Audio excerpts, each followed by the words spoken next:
คนตางามแค่น้องสาวอยากมาสวยสางปลูกกาแฟใบซากับเจ้าอยากมีพ่อเฒ่าแม่เฒ่าอย่าย่อเมืองหนาว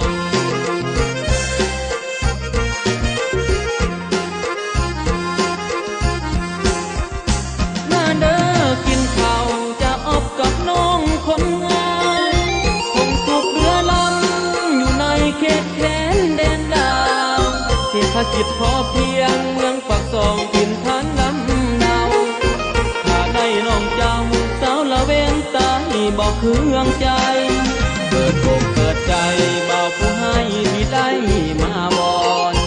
ยามกินยามนอนอาบอนใจอ้ายลงได้ถ้าลองสินสอดพ่อแม่น้องเอาเท่าใดอยากดีอยากได้อยากไปเป็นเค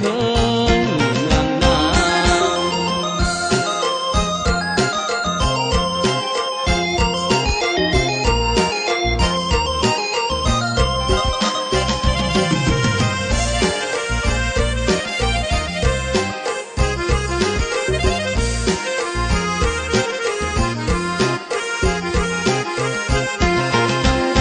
มาเด้อกินข้าวจะอบกับน้องคนงา